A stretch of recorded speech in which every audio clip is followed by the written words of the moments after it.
In Call of Duty Zombies, there's always been what I like to call the three pillars of progression: power, perks, and pack-a-punch.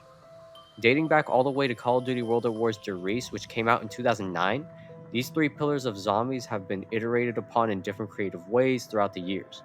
From the afterlife system and the plane building process from Mob of the Dead, to the pack-a-punch being stuffed in Area 51 on Moon, to the six generators on Origins.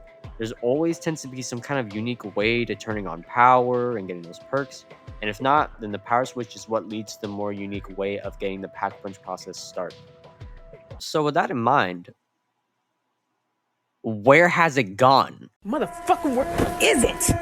Where the is it? I swear to God. You laughing, girl? I'm not gonna lie. Black Ops 6 Zombies is a game that, I enjoy. However, one thing has eternally pissed me off about it is the seemingly quiet deletion of one of the game mode's core pillars, that being the power switch.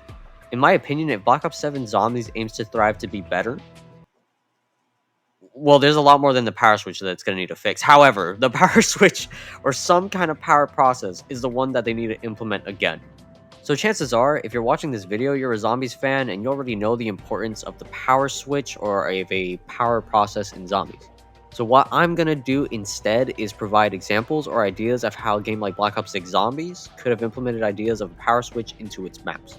Terminus already has a power process to it with its generators, and it flows with the progression of opening the map, getting your perks, making it to Pack-a-Punch, so I won't really be talking about Terminus.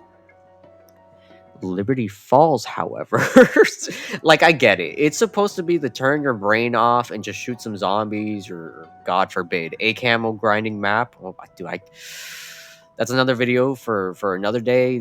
The idea of a zombies map being a camo grinding map kind of pisses me off. Whatever. I still see no reason as to why there shouldn't have been a power switch at least. There could have easily been some kind of rubble or physical mantling that you could have done to reach the top of the bank building, and there'd be a power switch under the tent that's up there. This would make the flow of the map much more interesting, as you need to reach the top of the bank first, then you're rewarded with the fast travel zip lines all over the map. It's small, but it would help give some sort of tiny bit of progression and sense of discovery, and the simplicity of it would honestly fit the survival map vibe. Next up is Citadel de Mor. Now, honestly, I have a lot to say about Citadel de Mor because I feel like this should have been the map that they went just hard on in general. This should have been the map of the game. But it ends up being the map that's the most disappointing because of it, I feel like. So, I love Citadel. Don't get me wrong, but it has two major faults. There's no reason to ever be caught using an unupgraded sword, aka make the process to upgrade the sword a little more in depth, please, just slightly, holy shit. But then also the fact that, you guessed it, there's no power switch needed. For Citadel, I have an idea that's an amalgamation of a couple of ideas that could work. So I'm just gonna go through them, kind of massage my way through this idea. For one, it could have simply been a classic power switch. Or what I'm thinking of is each area of the map, those being the spa room, the village, the farm, and Citadel, could have had their own mini power switches that needed to be flicked on. That could work for the whole entirety of the map, but I want to take it a step further and also improve upon the layout of Citadel, which is where there's not enough of a fucking Citadel. There's not enough of a castle, So after you flick on each of those power switches, it eventually routes all that power to a central electrical tower that's all the way back in the furthest grounds of the castle, right? After routing all the switches, you can interact with the tower for a mini defense objective like in Terminus, but slightly longer, kind of like that one tower in World War II's The Final Reich. You don't have to do a whole crazy defense where a whole panzer comes after you, but some cool fanfare, the electrical tower gets shocked by lightning or some bullshit, that'd be really cool. But once you complete that defense, it turns on power for the rest of the map. Something that I think could be really cool, instead of throwing a panzer at you, is that this could be the first time that the player also sees the zombies with the night helmets on, meaning that turning on power becomes a priority not only for the perks and Pack-a-Punch, but also to have the stamp start spawning in for the wonder weapons rather than just waiting for it to randomly be at round 8, you know. So instead of waiting for those knights, you can actually say, hey, screw it, I don't want to go straight for perks, I'm a better zombies player than that. I want to turn on power so that, you know, that can start you know, the process of getting perks in Pack-a-Punch, but I really want to aim for the swords first. So I'm going to make sure I get those stamps as early as possible. You know, that's something you could do that can add like some depth to the progression of the map itself. This also incentivizes like the player to actually explore the entirety of the map instead of just choosing one area from spawn and you just go forward. So because you have to actually like turn on all those mini power switches. I don't know, just something fun like that, you know, because especially in spawn, like that spawn room is so giant and there's nothing to do there. Like there's nothing to do there. So it'd be nice to at least have that little bit where it's like, oh, let me not forget to turn on the power switch, you know? Now for the tomb, I have a very similar idea. Since they want to use so much random stuff from Origins, why not go full on with it? For the 4 main areas of the map, just have an Origins generator in each, except it's being fueled with purple dark ether energy instead of like the blue that comes out of the generators.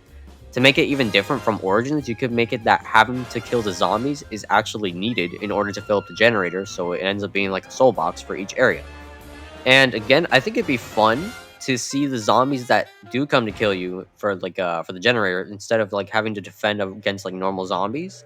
That each of the zombies have their models match depending on which tomb you're powering the generator on.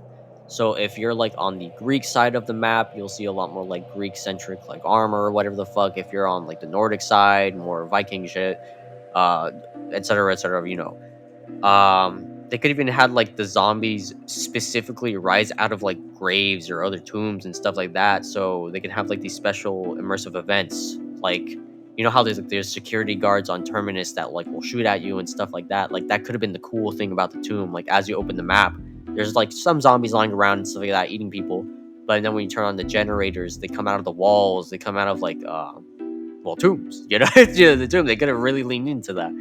Now for Shattered Veil, it's a bit tough because it's the closest thing that we've gotten to having to do anything like at all for Pack-a-Punch, but sadly the power is just on for some reason. So here's my idea. It's a big one.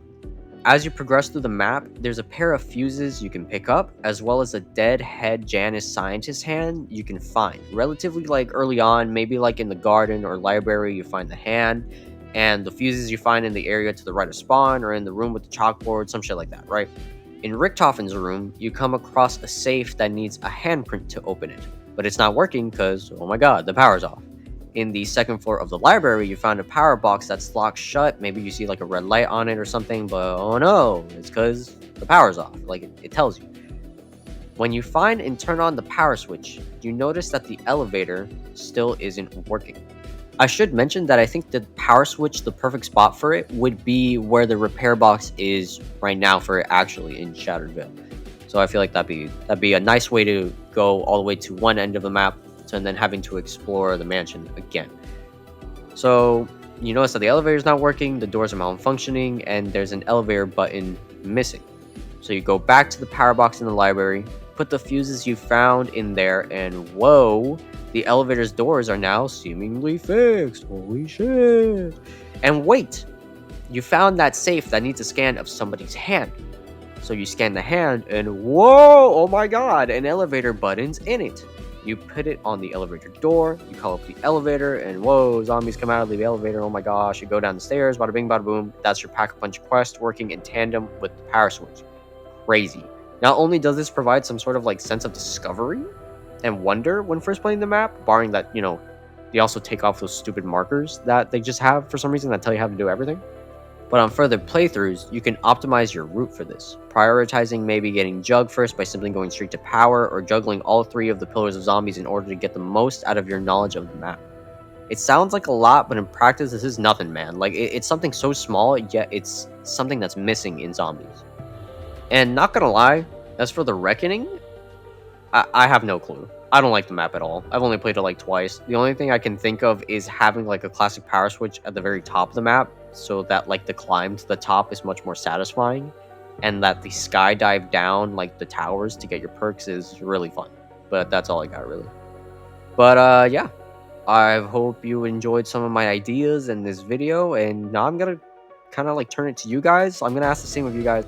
What ideas do you have for a power switch on any Black Ops 6 Zombies maps, or just an idea in general that Treyarch can potentially bring to the table in Black Ops 7 Zombies? I can't wait to talk to you guys about this in the comments and see what ideas this community has for zombies. Then again, you know, same as last video, if you reply, I'm going to reply until the ends of the earth. You're pretty much the only person that's going to end that conversation. Um, and yeah, aside from that, if you've enjoyed, make sure to leave a like and subscribe so that my recently unemployed ass can have a dream of doing YouTube videos for a living. And yeah, have a good day.